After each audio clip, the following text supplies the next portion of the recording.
पास paper के बाद वाले सफ़े हैं, पता नहीं। सातले को कहते रहा करें, यही तुझको धुन है, रहूं सबसे आला, हो जीनत निराली, हो फैशन निराला, जिया करता है क्या यूं ही मरने वाला।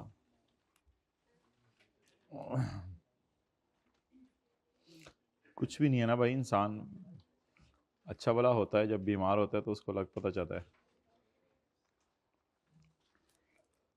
फिर अगर तंदुरुस्ती में ये अल्लाह को याद करता था, तो जब बीमारी में याद करता है तो फरिश्ते कैसे हैं, ये तो बहुत मानूस आवाज़ है, तो हम पहले भी सुनते थे। और जो तंदुरुस्ती में अल्लाह को याद नहीं करता, जब बीमार होता है याद करता है, तो फिर फरिश्ते कहते हैं ये आवाज़ तो नहीं हमने सुनी हुई पहले। तंदुरुस्ती में भी याद करना है। Page 413।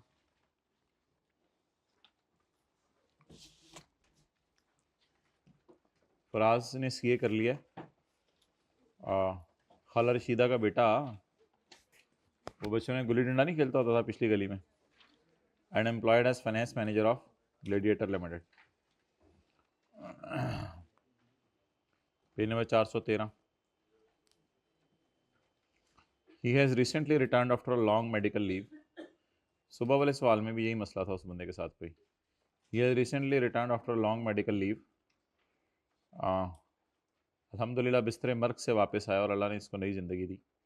He has provided you and has been provided with a draft financial statement of GL for the year ended 30/6/2017। और पिछले सवाल में 30/19 की ड्राफ्ट फाइनेंशियल स्टेटमेंट्स बन के उससे तैयार थी, इसको 30/17 की ड्राफ्ट फाइनेंशियल स्टेटमेंट्स मिली हैं। Following figures are reflected in draft financial statements. Profit आ रहा है, एसेट्स आ, ये डर नहीं लगता है इस क्लास में आप लोगों को, थोड़ा थोड़ी लाइट मान। एसेट्स आ रहे हैं, लाइबिलिटीज आ रही हैं। While reviewing the financial statements review करते हुए ही नोटेड द फॉलोइंग। साल के आखिरी दिन डिसमेंटलिंग रिवाइज हुई थी, जो 30 से 40 मिलियन पे गई है। फर्दर फेयर वैल्यू भी रीअसेस हो गई है, 112 मिलियन पे चली गई है।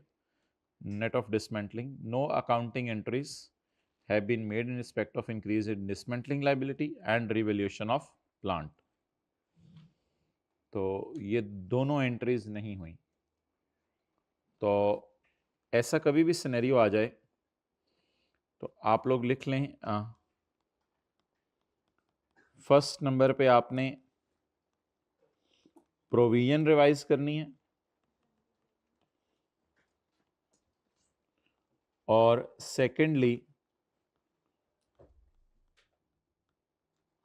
आपने रीवैल्यू करना है।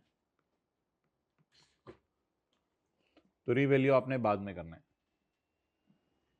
इसके पीछे अगर लॉजिक सुननी है तो लॉजिक ये है, असल में वो प्रोविजन वाली फिगर रीवैल्यूड अमाउंट में ऐड करनी होती है ना, तो इसलिए पहले प्रोविजन रिवाइज कर लेना बेहतर है, वरना फिर वो फिगर्स के गलत होने का चांस है। तो रटा मार लें, जो मर्जी कर लें, बस प्रोविजन पहले पेपर में रिवाइज करनी है, रीवैल्यू बाद में करना है। खड्डा रोड़ा इकट्ठा आ जाए तो पहले प्रोविजन रिवाइज करें और फिर रीवैल्यू करें। ओके, प्रोविजन रिवाइज करेंगे हम रेड मार्कर से, और ये हम रेड मार्कर से करेंगे, और ये हम ब्लू मार्कर से करेंगे।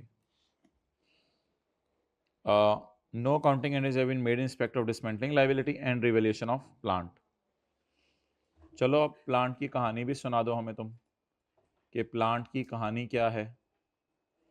प्लांट की कहानी कुछ ऐसे है कि प्लांट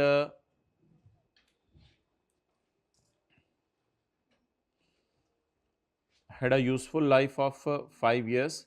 प्लांट की यूजफुल लाइफ जो है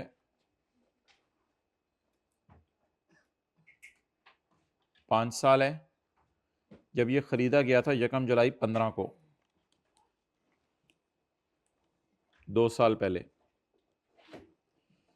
the carrying value of the plant and उसका surplus included in financial statements are 135.4। The carrying value of the plant and revaluation surplus included in financial statements are 135.4 after depreciation for the year, and revaluation surplus is 33.15 after transferring incremental depreciation for the year। तो इससे एक बात हमें पता चली कि इस साल की डेप्रीसिएशन भी रिकॉर्ड हो चुकी है और इस साल सरप्लस भी रिटेन्ड अर्निंग में शिफ्ट हो चुका, क्योंकि शायद पिछले भी किसी साल में रिवैल्यू किया हो हमने, तो कई सालों से हम रिवैल्यू करते आ रहे हैं, तो ये हमें बातें पता चली। अब 30/17 को 2 काम होने थे, वो काम नहीं हो सके। अब आप मुझे स्टार्टिंग पॉइंट बता दें, हम क्या करेंगे। What will be our starting point?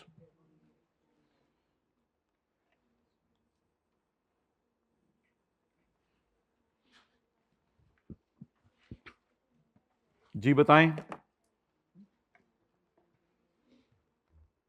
हमारा स्टार्टिंग पॉइंट क्या होगा? पहले 30/17 तक पहुंचे, फिर आगे ये 2 एंट्रीज करें। अल्लाह का शुक्र है 30/17 तक उसने हमें पहुंचा दिया है। यहां पर इस सवाल में 2 एंट्रीज नहीं हुई और ये दोनों एट 30/17 ये एस्टीमेट में चेंज आई है। तो अल्लाह का शुक्र है हमारे साल में कोई गलत एंट्री नहीं हो गई, बस डेप्रिसिएशन वगैरह की एंट्रीज हो चुकी हैं और अब हमने रोड़े और खड्डे की एंट्री करनी है। पिछली क्लास में थोड़ा टफ सवाल था, क्योंकि पिछली क्लास में साल के शुरू में एस्टीमेट रिवाइज हुआ था और रिकॉर्ड करना भूल गए थे, तो डेप्रिसिएशन भी गलत निकल चुकी थी। इस सवाल में एट 30/17 ये दोनों चीजें रिवाइज हो रही हैं। इसका मतलब है जो डेप्रिसिएशन ऑलरेडी निकल चुकी है, सवाल ने दी नहीं हमें, वो सही होगी। तो इसलिए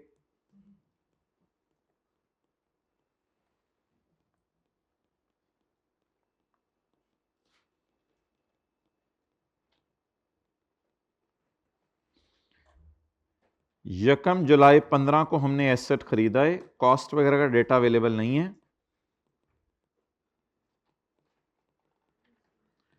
30/17 का डेटा अवेलेबल है।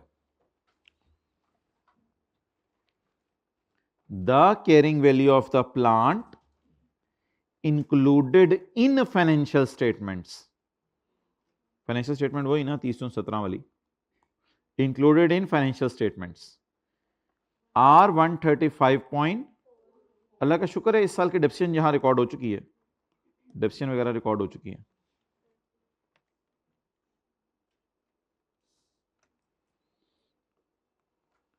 एंड रिवैल्यूएशन सरप्लस वाज 3 यहां कुछ रिटेन्ड अर्निंग में भी शिफ्ट हो गया होगा।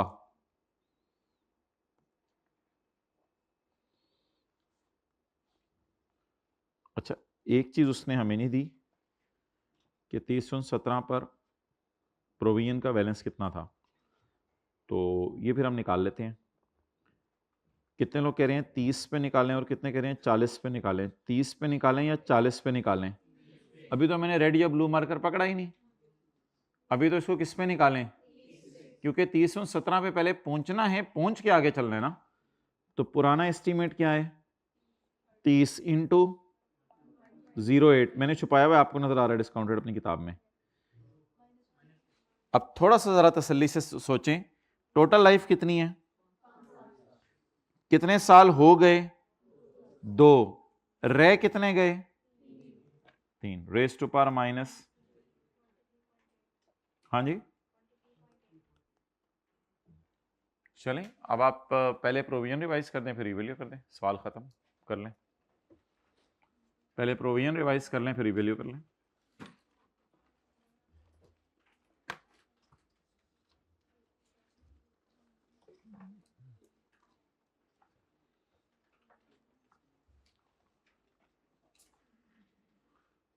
Why things are so easy? अब सुबह वाली क्लास की बनिस्बत अभी असल में 2 एंट्रीज उसने भूला है, लेकिन दोनों एंट्रीज कब भूला है? दोनों एंट्रीज कब भूला है? ईयर एंड पे। और पिछली क्लास में एंट्री भूला था, लेकिन कब भूला था? जब साल के शुरू में भूला था, तो फिर डेप्सिएंस वगैरह भी गलत हो चुकी हुई थी। आपको डेप्सिएंस वगैरह गलत नहीं, आप बस एक मसला है ईयर एंड पे एंट्रीज भूला है।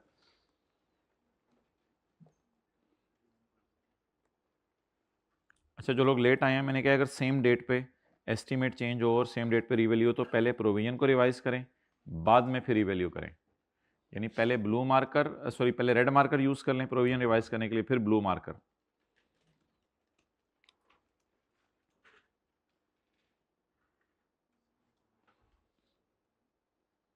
Firstly provision revise, secondly revalue.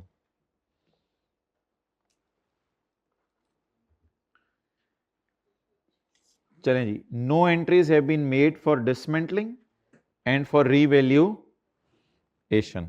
पहले क्या करें, रेड मार्कर पकड़ें, पहले क्या करें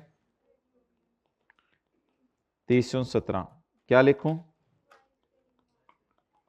रिवाइज्ड कैरिंग, किधर से चलना है आप बताएं, इधर से चलना है ना, प्रोविजन से चलना है, फिर जब रीवैल्यू होगा तो उधर से चलेंगे। जी माय डियर,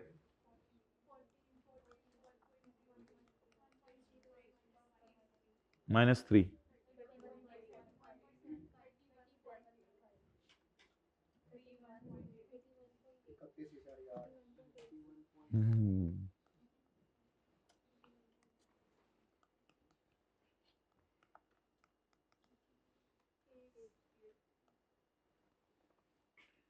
अच्छा, खुशी है या गम में? अच्छा, वैसे ना रिवैल्यूएशन मॉडल में गम को P&L में डालना होता है, लेकिन मेरे ख्याल से ऐसा करें कि पहले से खुशी है तो खुशी को खाएं और फिर गम को रिकॉर्ड करें। नहीं, ज्यादा हो जाएगा 23.5, 4.85 क्या लिखें यहां पे, change in estimate.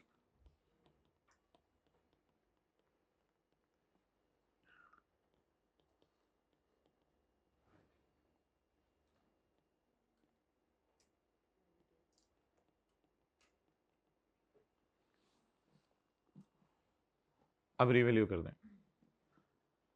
Blue marker से। ओए 112 इज नेट ऑफ डिसमेंटलिंग,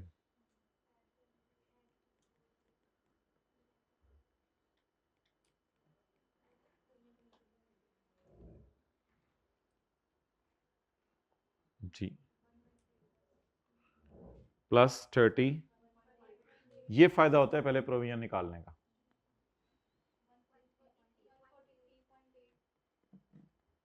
अब उधर से चलना है, अब उधर से चलना है।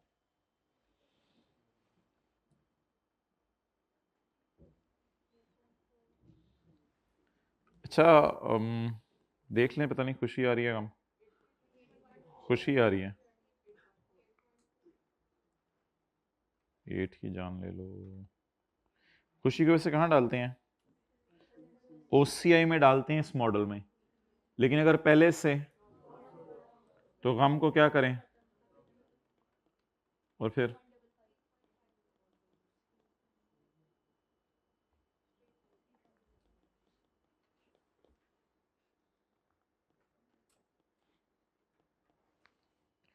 कितनों ने इसी तरह कर लिया था पहले ही, जी good.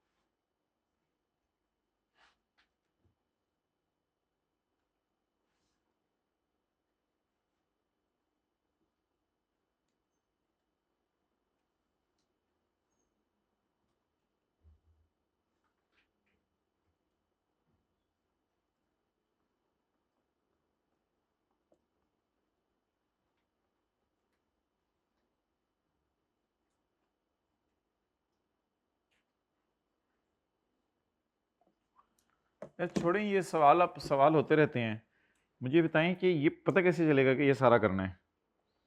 Faraz is CA, he has, जो लोग लेट आए थे वो specially, he has return after long medical leave, और उसने ड्राफ्ट फाइनेंशियल स्टेटमेंट 30 जून 2017 की उसे प्रोवाइड कर दी है किसी ने आके, बेटा ये लो ड्राफ्ट फाइनेंशियल स्टेटमेंट बनी हुई है।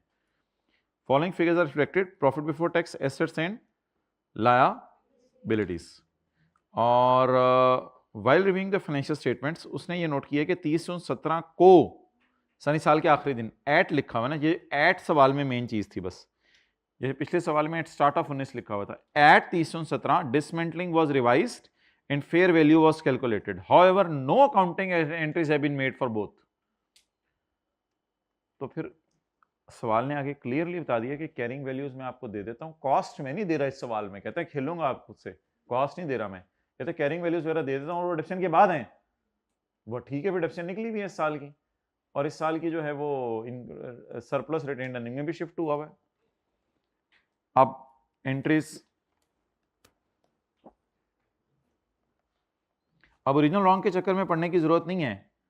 अब उसने डेप्रिसिएशन की एंट्रीज कर ली हुई हैं, उसने 2 एंट्रीज की होंगी, depreciation debit account depreciation credit, बल्कि उसने ये भी एक एंट्री की होगी, उसने 3 एंट्रीज की होंगी, depreciation debit account depreciation credit, surplus debit retained earning credit और इंटरेस्ट डेबिट प्रोविजन क्रेडिट। ये 3 एंट्री के डेप्शन इंटरेस्ट बहने हैं ना, वो तो एंट्रीज इकट्ठी हुई होंगी, उसने ये 3 एंट्रीज कर ली होंगी। लेकिन वो एंट्रीज में रिवर्स वर्किंग करके भी नहीं निकाल सकता, क्योंकि मुझे एसेट की कॉस्ट वगैरह और लेटेस्ट रिवैल्यूड अमाउंट अवेलेबल नहीं है। ये 3 एंट्री उसने कर ली होंगी, मैंने 2 करनी है बस। मैं आप 2 एंट्रीज कर लेता हूं। पहली एंट्री, नहीं ये कम्युलेटिव डेप्शन को कैसे एसेट अकाउंट में शिफ्ट करूं नीले वाले में, मैं नहीं कर सकूंगा क्योंकि मेरे पास डाटा नहीं है। तो बस पहली एंट्री तो पहले करें। मजदूरों ने ज्यादा पैसे मांग लिए, तो पहले खुशी खत्म करें और फिर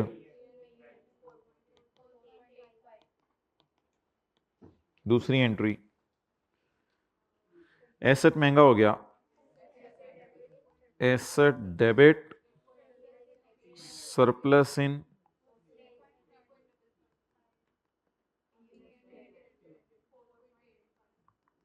$4.85।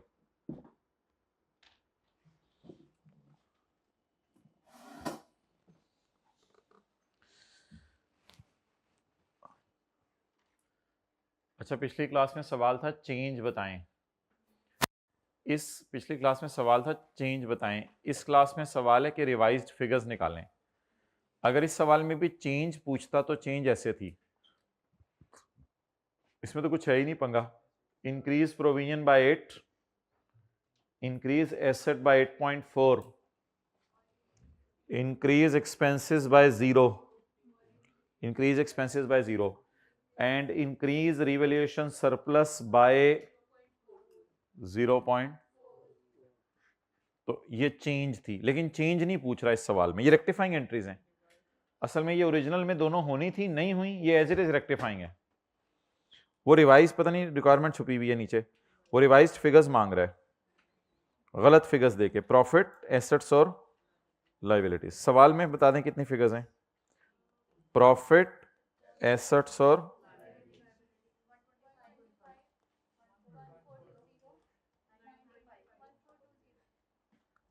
90, चलो ये लो। अच्छा, तो P&L में चेंज पूछी है, OCA में तो चेंज पूछी नहीं, इसको तो छोड़ें। फिर मैं ये नहीं कह रहा कि ये दोनों कैंसिल आउट हो गई हैं, सवाल की रिक्वायरमेंट नहीं है, सरप्लस को छोड़ें। फिर चेंज इन सरप्लस नहीं पूछा, P&L होता है पैट से ऊपर ऊपर, OCA होता है उसके बाद, OCA की तो चेंज पूछी नहीं, मैं क्या करूं, अब नहीं पूछी उसने। P&L में चेंज कर देते हैं, P&L तो कैंसिल आउट हो गया ना, तो P&L में नो चेंज। प्रोविजन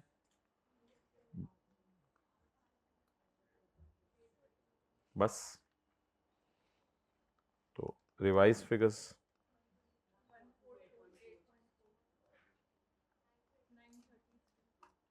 पेपर में ऐसा लिखना होता है, adjustments, adjusted figures.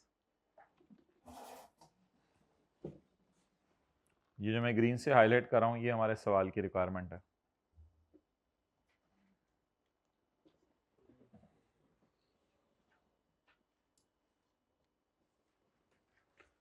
Surplus surplus से कटा नहीं, सरप्लस सरप्लस से कटा नहीं माय डियर, सरप्लस की चेंज मांगी नहीं थी, पी एंड एल से कट गया और एसेट और प्रोविजन को शो कर दें। जी मिल गया, पिक्चर लेनी है।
ओके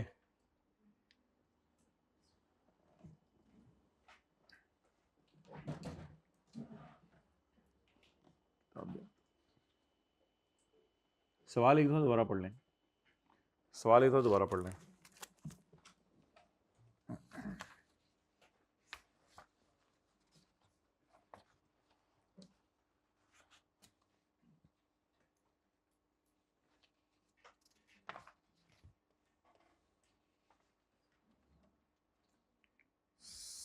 सवाल ही समझ ना आया तो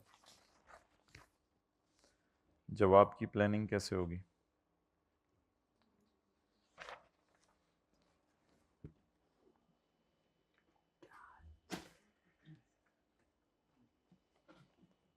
ओके पिछली क्लास में कौन सा सवाल कर रहे थे?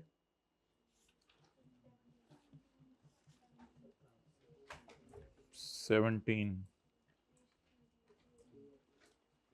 तो अब हम लिखेंगे 17 का पार्ट बी। आपको इस तरह आएगा लिखा हुआ 17 का बी, पेज नंबर लिखा हुआ आएगा 388। अच्छा भाई, छोटे ने क्या गलती पकड़ी है? छोटे ने ये गलती पकड़ी है कि इंजीनियरिंग डिपार्टमेंट ने कह दिया है कि प्रोविजन का एस्टीमेट रिवाइज हो गया है। अब अगर आप प्रोविजन का एस्टीमेट रिवाइज नहीं करते तो यूजर्स को धोखा दे रहे हैं। यूजर्स बेचारे समझ रहे होंगे कि 50 देने, हकीकत में आपने 88 देना है। और 88 की वजह से आपने देखा था पिछली क्लास में डेप्सियन भी बढ़ गई थी, इंटरेस्ट भी बढ़ गया था और हमारे प्रॉफिट अच्छे खासे कम हो गए थे, बल्कि मेरे ख्याल से डिक्रीज इन प्रॉफिट हमने किया था। इस सवाल में चेंज पूछी थी क्योंकि गलत प्रॉफिट्स, एसेट्स और लायबिलिटीज नहीं दिए हुए थे। अब इतना सा बस एथिक्स का सवाल है, ये जो मैं स्काई ब्लू से हाईलाइट कर रहा हूं। Atif discussed the matter with Jamal, who advised him to finalize the financial statements without revising the decommissioning cost. अब गलत काम करने को कह क्यों रहा है ये देख लेते हैं। कोई बैंक लोन लेना है, क्या करना है, मसला क्या है? बिकॉज इससे प्रॉफिट्स कम हो जाएंगे, वो हमने चेक करके भी देख लिए कम हो रहे थे, क्योंकि जब डीकमिशनिंग का एस्टीमेट रिवाइज होता है तो डेप्सियन इंटरेस्ट बढ़ जाता है। If revise cost would be taken into account तो प्रॉफिट्स वुड बी रिड्यूस। अब ये क्या बात हुई? क्या क्या कहता है कि सही वाली अकाउंटिंग क्यों ना करो? क्योंकि प्रॉफिट कम हो जाएंगे। अब बता दें बॉस एम्प्लॉय को क्या करने को कह रहा है। Advised him to finalise the, अब ये वही मशहूर जमाना दो एडजस्टमेंट्स होती हैं, वो एडजस्टमेंट होती है जिसमें बॉस एम्प्लॉय को गलत काम करने को कह रहा है। तो explain how Jamal may be in the breach of fundamental. इसमें हम तीन बातें आपको लिख के आते हैं। केस में इंटेग्रिटी नहीं है, इसीलिए ये गलत काम करने को कह रहे हैं। दूसरा, न्यूट्रल नहीं रह रहा, इसका मतलब मकसद है प्रॉफिट बढ़ाना। और तीसरा हम इसके अंदर लिख के आते हैं प्रोफेशनल बिहेवियर, ये ऐसा काम करे जिससे प्रोफेशन के नाम पर दबा आएगा।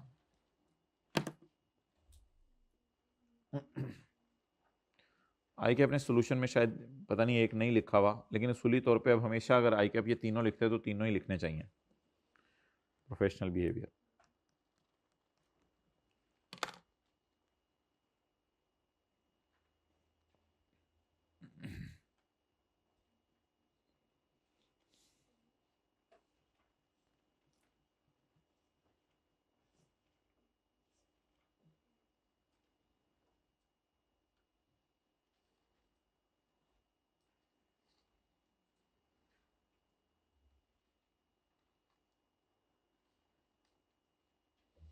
Page number 380।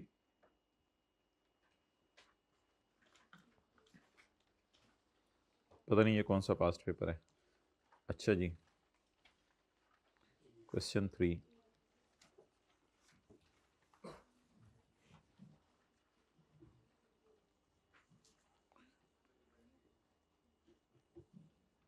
पढ़ लें। कैलकुलेटर पे मुझे बता दें प्रोविजन कितनी बनानी है।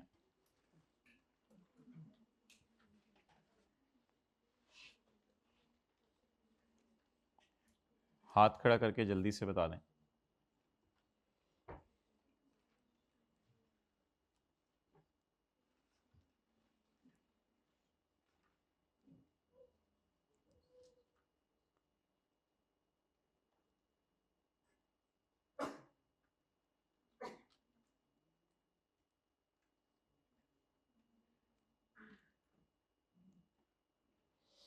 हाथ खड़ा करें भाई, पहले 2 पैरास पढ़ के जल्दी से बताएं।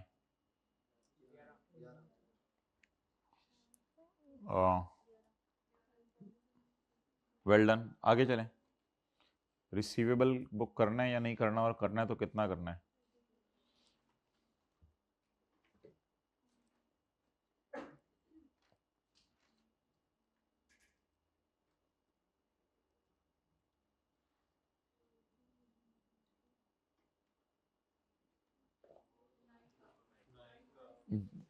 जी एक्सेलेंट, 9 का। वेल डन, बस ठीक है। अच्छा, अब ये सोचा करें, ये भी तो इसी प्रोसेस से लोग गुजर रहे हैं जो बता रहे हैं, तो कहाँ पे डेफिशिएंसी है, क्या है भाई। आप थोड़ा सा शेयर करो मेरे साथ।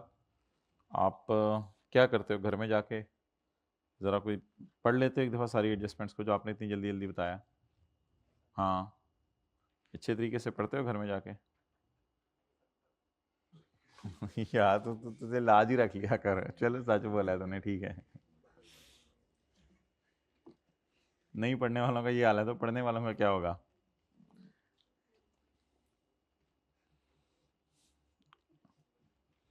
अच्छा, वैसे ना ये कोई इतना ज़रूरी कॉन्सेप्ट नहीं है, लेकिन अगर हम किसी को ख़त लिख के भेज दें या ईमेल कर दें या वॉइस नोट भेज दें या किसी को किसी भी तरीके से कम्युनिकेट कर दें कि तुम्हें पैसे देना कंफर्म है, तो 100% कंफर्म पेमेंट, जैसे इस सवाल में हमने ईमेल की है, 100% कंफर्म पेमेंट है, तो उसके लिए आप पेएबल का लफ्ज़ यूज़ कर सकते हैं जो प्रोविजन का बाप है, क्योंकि इसकी फिर टाइमिंग और अमाउंट सर्टन हो जाती है, अनसर्टन नहीं रहती। तो इसके लिए आप पेएबल का लफ्ज़ यूज़ कर सकते हैं। ये एक चौथी कैटेगरी अगर कोई बनाना चाहे तो ये कोई बन सकती है, लेकिन अक्सर आई कैप इसको प्रोविजन में ही डाल देता है। खैर है, तो अगर आप खुद किसी को कह दें मैंने इतने देने हैं, उधर तो लेने को वर्चुअली सर्टन कहते थे ना, तो इधर इसको प्रोविजन की बजाय पेबल कह दें, क्योंकि प्रोविजन एक अनसर्टन अमाउंट है और ये अमाउंट सर्टन होगी है, क्योंकि सवाल में देखिए हमने ईमेल करके कह दिए कि इतने पैसे तुम्हें दे देने हैं।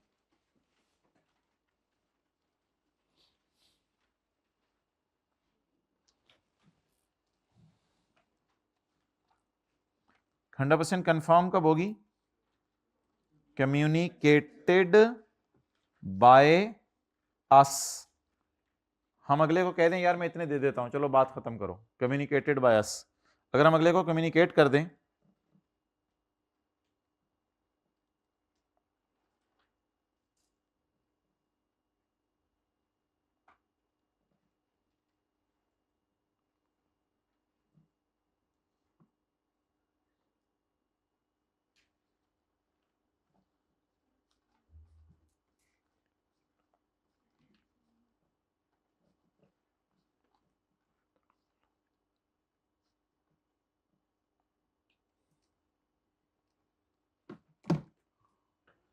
ओके, इन अक्टूबर 18 हमारा साल खत्म होने से, हमारा साल ही गायब है, ईयर एंड नीचे हमारा साल खत्म होने से 2 महीने पहले हमारे कस्टमर ने हमारे खिलाफ 18 मिलियन का केस कर दिया है क्योंकि हमने उसे घटिया क्वालिटी के सर्जिकल इक्विपमेंट्स बेचे हैं। हमारा कारोबार क्या है? We deal in medicine and surgical instruments. हम मेडिसिन बेचते हैं और सर्जिकल इक्विपमेंट्स इंस्ट्रूमेंट्स बेचते हैं। वॉज सूड फॉर 18, तो अगले ने मांगा कितना? 18। By the end of year we communicated to customer via email to pay 5। तो पेएबल कर लें, प्रोविजन कर लें, जो भी इसका नाम रख लें। 5 तो हमने मान लिया है। इन रिस्पेक्ट ऑफ रिमेनिंग अमाउंट कितनी है? 18 माइनस 5 13। 13 के बारे में अब थोड़ा इख्तलाफ है कि 13 देने या नहीं देने। In respect of remaining amount of claim 13। ओएल लॉयर कहता है कि 70% चांस है कि 6 देने पड़ेंगे, 13 तो नहीं देने पड़ेंगे, और 30% चांस है कि 4 देने पड़ेंगे। अब ये परसेंटेजेस केस हारने जीतने वाली हैं या ये परसेंटेजेस अमाउंट्स के साथ जुड़ी हुई हैं? तो आप बता दें, ऐसी सूरत में मैंने कहा था 70% इंटू 6 जमा 4 इंटू 30% करें या मोस्ट लाइकली उठा लें? तो प्रोविजन कितने की बना लें? 6 की। तो जिन्होंने 11 बोला था ठीक है, किसी हद तक एक्सेप्टेबल है। बस ओवरऑल, अच्छा ओवरऑल इसको लाइबिलिटी ही कहते हैं। बस ये ऐसी लाइबिलिटी है जिसकी टाइमिंग या अमाउंट अनसर्टन है, और ये ऐसी लाइबिलिटी है जिसकी टाइमिंग और अमाउंट सर्टन है, बट हैं दोनों लाइबिलिटीज ही। बाकी देख लेता हूं मैं भी सोल्यूशन में जाके। अभी मेरे ख्याल से बाकी कितना रह गया? ओहो हो, इसको काट देना है। फिर वो मैंने बाद में कहा था, ये 4 कंफ्यूज करता है बच्चों को। 6 या 4 में से 6 उठा लिया, अब 4 की कोई बात ना कीजिएगा। 18 में से कितने दे देंगे? 5। कितने शायद देने पड़ जाएं जिसका ज्यादा चांस है? कितने कम चांस है देने का? 7 की कॉन्टिंजेंट। और मैंने यहां तक भी आपको इजाजत दे दी कि इसमें ऐसे भी लिख सकते हैं कि if it is possible to be paid then a contingent liability will disclose, and if there is no chance of payment then it will not be disclose and not be accounted for. इस side की तो उसने बात ही नहीं की है कि अपने तो दोनों साइड पे लेके जा सकते हैं। ओके, ये तो हो गई इधर। आप मुझे बता दें एंट्री क्या बनी? Expense debit. इस तरह करनी है तो इस तरह कर लें, ये एंट्री बन गई। इसके अगेंस्ट हमने क्या बुक करनी है? Where any expenditure relating to provision is expected to be reimbursed by another party, the reimbursement will be recorded up to the extent of 11 इधर 6 ना कहिएगा आप यार, 11 पूरे 11 के अगेंस्ट उससे पैसे लेने हैं ना। then receivable shall be recorded up to the extent of 11. This payable shall be recorded as separately and assets shall be recorded as separately in balance sheet. However, in SOCI this expense may be shown net of amount receivable and reimbursement will be recorded up to the extent of provision अब ये दोनों मिला के ही हैं बस। OL lodged a claim with supplier. The supplier principally accepted the claim to the extent of 9 million. तो अब बताएं वर्चुअली सर्टन कितने? 9 million. OL is still negotiating. It is high chance that we will recover a 3. High chance that we will recover a 3. High chance. This contingent asset कितना? 3। लेकिन इसके bill मुकाबले अब entry क्या होगी?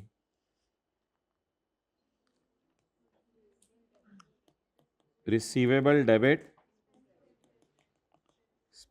कितने से? 9 से। तो ये तो सिनेरियो है और ये उसकी जर्नल एंट्री है।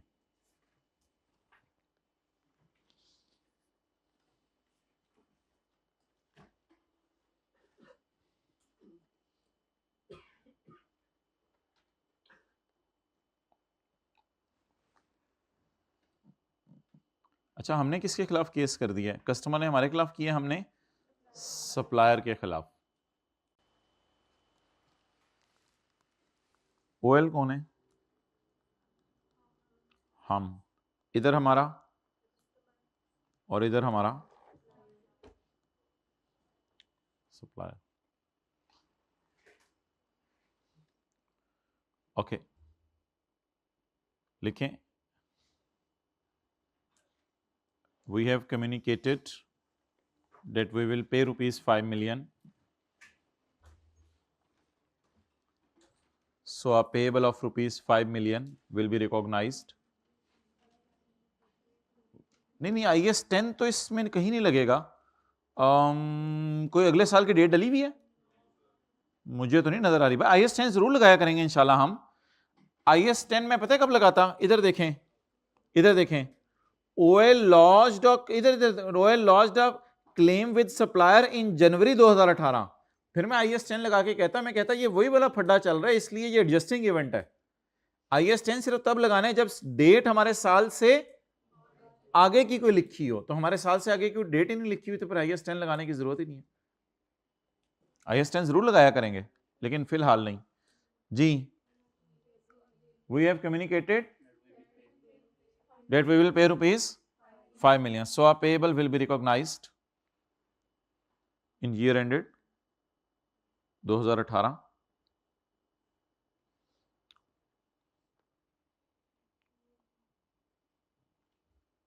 Regarding remaining claim,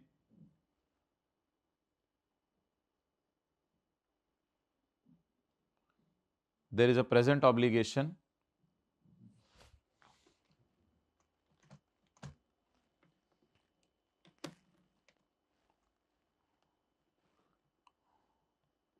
अब मैं ये सारा लिखवा रहा हूं आपको।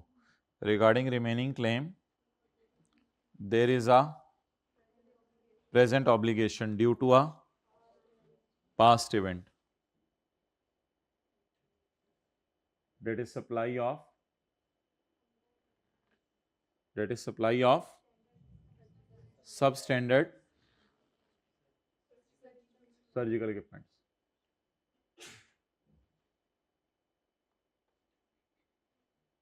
यहां पे ये वाली अंग्रेजी हम लिख सकते हैं, ₹6 for pending claim by customer is most likely.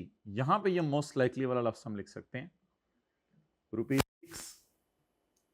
For pending claim, pending ये बच गया, ₹6 for pending claim by customer is most likely that we will pay, is most likely, ये how to write down वाला सब है, page 348, is most likely that we will pay as advised by lawyer लिख दें, ठीक है, छिकें कहानी को लंबा, as advised by lawyer, therefore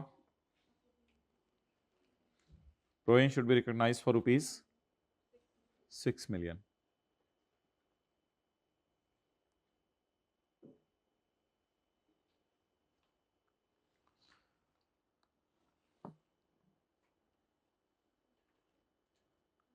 अब अगर आप छोटी सी लाइन डाल आए, 18 - 6 - 5 कितना, 7, for ₹7 million if it is possible that it will be paid। अगर पॉसिबल है, सवाल ने तो नहीं बताया, प्रोबेबल तो 6 है ना, अच्छा पेएबल कितने, 5, प्रोबेबल, टोटल तो पॉसिबल, लेकिन 7 के बारे में उसने बताया नहीं है, पॉसिबल है, खैर है लिख दें, रिगार्डिंग रिमेनिंग 7, और 7 इस तरह निकाल के आइएगा पेपर में, if it is possible to be paid then a contingent liability disclosed giving brief nature of event and estimate of natural, then a contingent liability will be disclosed।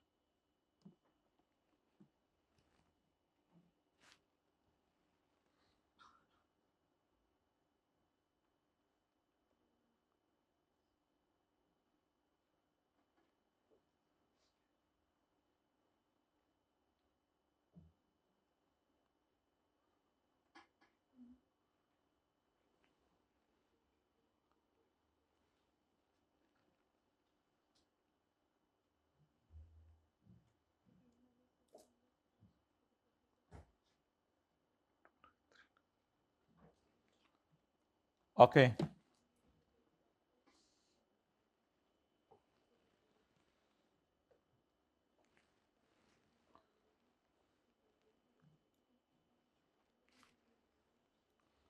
अच्छा जी, आगे virtually certain वाला लिख के आए। Claim of ₹9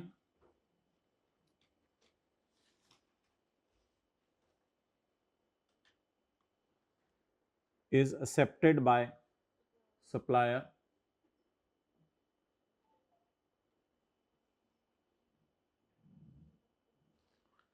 so it will be taken as virtually certain. So it will be taken as virtually certain.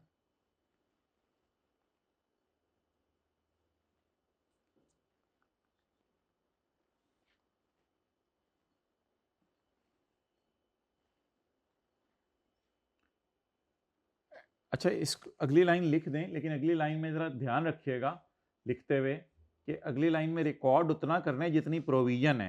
अब provision please 6 नहीं है, provision 6 जमा 5 11 ही है। Provision means overall liability, overall liability तो हमारे ऊपर 11 की है ना, तो इसमें यह ध्यान रखिएगा कि 9 11 से ज़्यादा ना हो।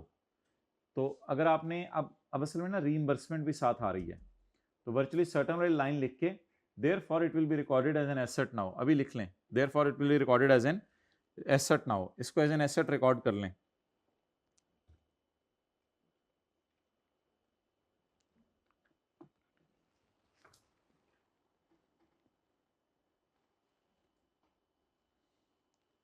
अब लिखें रीइंबर्समेंट वाली बात। Now company should recognise a separate receivable of 9 in balance sheet.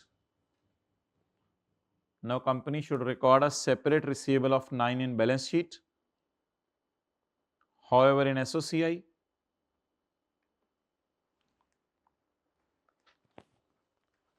however in SOCI 9 may be presented net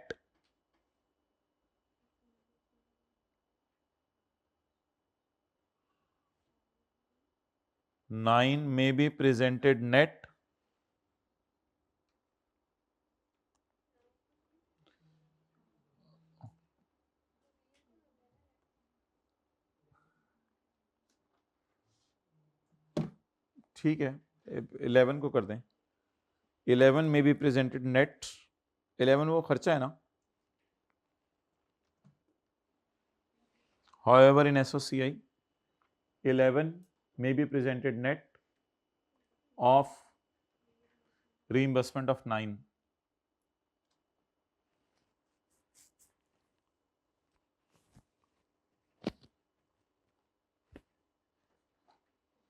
आखिरी बात छोटी सी लिखने वाली रह गई है, वो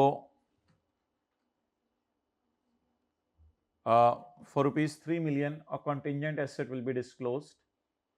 For ₹3 million a contingent asset will be disclosed because it is probable. For ₹3 million a contingent asset will be disclosed because it is probable.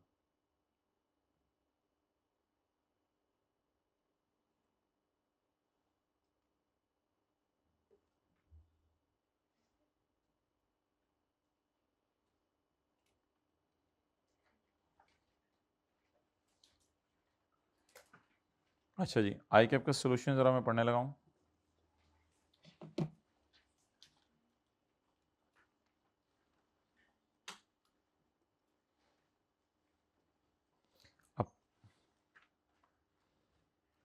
As on 31 December, OL is required to record a liability of 5 million, जिसको हमने payable लिखा है, and this has already been accepted by OL. ये आज अजीब सी चीज है, ये वर्चुअली सर्टन टाइप चीज है, लेकिन लाइबिलिटी के केस में बंद करे book, sorry. In respect of remaining amount of claim, OL lawyer estimated outflow will be required, so a provision most likely of 6 million shall be made. Further, supplier principally accepted the claim to the extent of 9 million, so it is virtually certain. OL should record a separate asset of 9 million. In SOCI, this may be presented net of reimbursement. Provision of 11 may be presented net of reimbursement. However, recovery of claim to the extent of 3 million is probable. Therefore, a contingent asset would be disclosed, giving brief nature of event and estimate of. लेकिन देखें, उसने उसका जिक्र नहीं किया 18 - 5 - 6, उसने 7 का जिक्र नहीं किया। कभी करता है, कभी नहीं करता। चलें, बस 2-3 मिनट दें और फिर छुट्टी। ये वाला पास पेपर पढ़ लें। पास्ट पेपर किधर चले गए?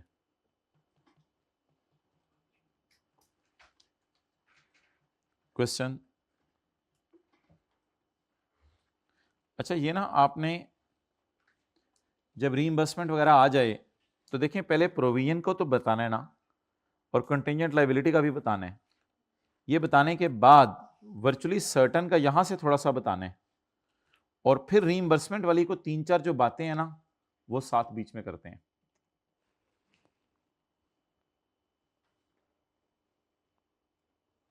Page 383, question 7। A factory worker of industrial chemicals was seriously injured on 10 June 15, 383. ICL or worker seriously injured on 10 June 15 during a production process. Subsequent development in this matter are as follows. साल खत्म होने के 26 दिन बाद, अब ये IS 10 है, इससे कोई फर्क नहीं पड़ता कि कोर्ट के साल के बाद हुआ है। हम छोटी सी एक लाइन डाल के आएंगे कि filing of claim after year and is an indication of a condition that existed at balance sheet date, therefore it is an, तो ये अब IS 10 टेस्ट हो रहा है थोड़ा सा, क्योंकि 26 जुलाई हमारे साल के बाद की डेट है, और ये डेट देखें 30 जून 15 के पास रखेगा, 2-3 महीने के अंदर नजर आएगा, बड़ा तेज है ये डेट, इसके 2-3 महीने के अंदर अंदर रखता है, इससे ज्यादा आगे नहीं लेके जाता, क्योंकि उसको पता है 2-3 महीने में चीजें फाइनलाइज हो जानी है। अच्छा जी, अगले ने मांगा कितने? 25। Evolution of safety on the lawyers का ख्याल है कि 60% चांस है, 12 देंगे और 40% चांस है। अब क्या करें? 12 की क्या कर लें? प्रोविजन बनाते ही ये काट दें, और 13 की कॉन्टिंजेंट, इस अटेंड में आई कि अपने कॉन्टिंजेंट लाइबिलिटी की अच्छी खासी बहस लिखी हुई है, हालांकि सवाल ने भी बताया नहीं बाकी कॉन्टिंजेंट लाइबिलिटी है, लेकिन ठीक है, अगर इसका हाई चांस है तो इसका लो चांस होगा। तो एंट्री एक्सपेंस डेबिट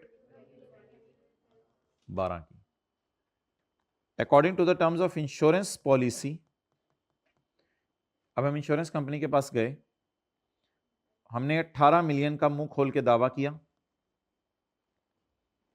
जिसमें से उन्होंने अगले साल, वो हाईएस्ट 10 है, इससे कोई फर्क नहीं, एडजस्टिंग इवेंट है, इससे कोई फर्क नहीं पड़ता, अगले साल, ये केस तो हमारे साल का चल रहा है ना, जिसमें से उसने 14 मिलियन तो वर्चुअली सर्टन हो गया, और बाकी हम उनसे डिस्कशन कर रहे हैं, 2 प्रोबेबल है, इसको रिकॉर्ड करना है और इसको डिस्क्लोज करना है, एंड बाकी 2 के बारे में सवाल क्या है? साइलेंट है, देख लेंगे, इसकी बात करनी हुई तो। अब बोले माय डियर, रिसीवेबल डेबिट, खर्चा credit,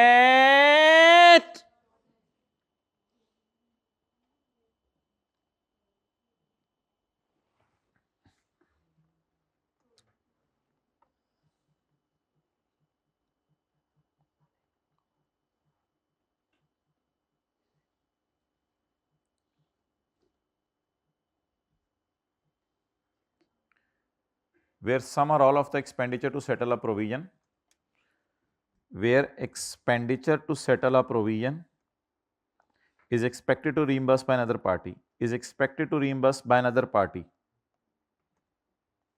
the reimbursement shall be recorded when it is virtually certain. हाँ ठीक है, the reimbursement alhamdulillah will be recorded when it is virtually certain. The reimbursement shall be treated as a separate asset. ठीक है, balance sheet में लग show कर देंगे, और क्या चाहते हो? The amount recorded for reimbursement shall not be greater than provision. Oh, चलो आगे, SOCI में इनको नेट कर दो, बैलेंस शीट में इनको अलग अलग शो कर देना। चलें जी, नोट कर बोले, virtually certain is 14 but will be recorded as 12। ये कॉन्सेप्ट आज की क्लास का बेहतरीन था। Virtually certain is 14 but will be recorded as per para number 53, para 53 के मुताबिक। अच्छा मेरे इधर देखें एक मिनट यार सारे, अगर वैसे ही हमने कोई इंश्योरेंस कंपनी से पैसे मांगे होते हैं ना और वो 14 दे देती तो फिर मैंने 14 ही रिसीवेबल बुक करना था। लेकिन जब पेपर में मैंने क्या कहा था, कितनी पार्टीज आ जाएं और इनकी तरफ हम लायबल फील कर रहे हैं और इनसे, तो इसका मतलब है ये लोग बहुत सखी हैं कि 12 के बदले 14 देने को तैयार हैं। तो मैंने कहा था फिलहाल 14 का रिसीवेबल बुक कर लें, अगले साल अगर उन्होंने बात पे कायम रहे और 14 आ गया तो फिर 2 रुपए को अगले साल इनकम में डाल लीजिएगा। जल्दी नोट करें।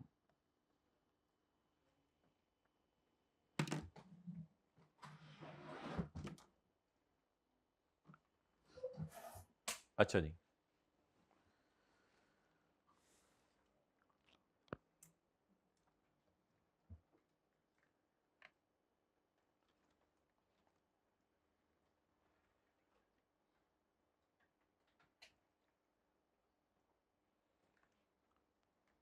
अच्छा अब इधर देखो जरा, अब पहले जो है ना, पहले ये नहीं लिख के आना, ये नहीं लिख के आना, पहले प्रोविजन का पैरा लिख के आना है।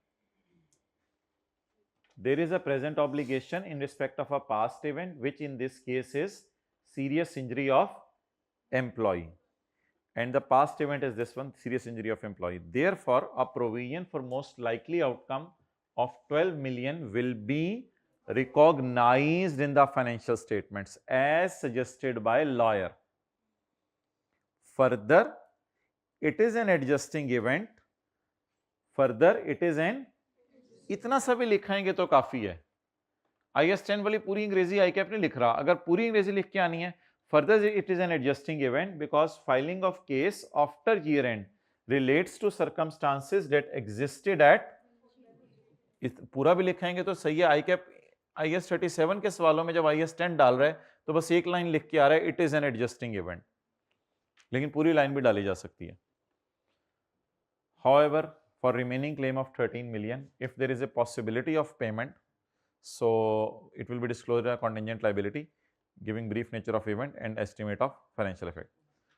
अब जाके वो पैरा खोल लें, if an expenditure for provision is expected to reimbursed by insurance company, then the reimbursement will, when and only when, छोड़ें आप तो जवाब दे रहे हैं, then reimbursement will be recorded because it is virtually certain to be received as it is principally accepted. So the virtually certain to be received is 14. However, the amount recorded shall be only 12. आप लिख के आए virtually certain is 14. However, amount recorded will be only 12 because the reimbursement shall not exceed the amount of provision. The reimbursement of 12 shall be shown treated as a separate asset in balance sheet. However, in SOCI, the expense relating to provision of 12 may be presented net of reimbursement of 12. इन दोनों को net show कर सकते हैं। और छोटी सी बात और डाल के आनी है, ये वाला रह गया 2, इस 14 और 12 के 2 का कुछ नहीं लिख के आना आप लोगों ने। इस 14 और 12 के 2 का डिफरेंस 2 है, ये अगले साल रिसीवेबल रिसीव हो जाएगा, उसकी टेंशन ना लें। ये रिसीवेबल में बल्कि हमने डाला ही नहीं, अगले साल मिल जाएगा, इनकम में डाल देंगे जब आएगा। अगले साल पता है होगा क्या कि रिसीवेबल मुझे 14 मिलेगा लेकिन मैंने रिकॉर्ड 12 पे किया होगा, तो अगले साल रिसीवेबल क्रेडिट करूंगा 12 से, कैश डेबिट 14 से, फिर अगले साल के अंदर इनकम 2 रुपए रिकॉर्ड कर लीजिएगा, वो खैर है। फिलहाल इस 2 पे बहस करके आनी है। Further, remaining receivable of 2 million is probable to be received because the negotiation is still going on, तो वो लिखा हुआ है। Therefore it will be disclosed as a contingent asset, giving brief nature of event and estimate of. जी कितने लोगों को ये ऊपर वाली बातें ऑलरेडी समझ आ गई थी? अब लिखने वाला चैलेंज रह गया।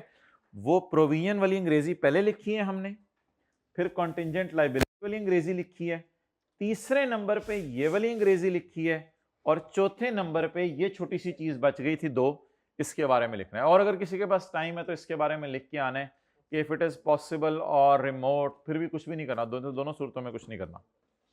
आपको पता है ना, इसमें तो कुछ भी नहीं करते।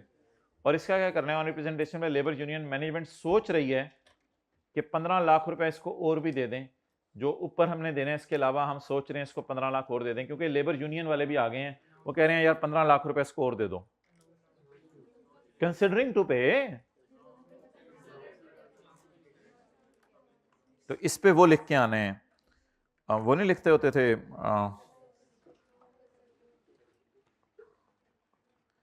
इस पे वो नहीं लिखते होते थे, ये जो लिखते होते थे पेज 349 का top, the obligation for payment amounting to 1.5 million is neither a legal nor a constructive as it is yet not communicated, so there is no valid expectation, therefore no provision और disclosure is. ये वो जो truck वाली बात याद की हुई थी पहले दिन। चलें जी, कितने लोगों ने इन दोनों सवालों में प्रोविजन और रिसीवेबल सही सोचा था? माशाल्लाह।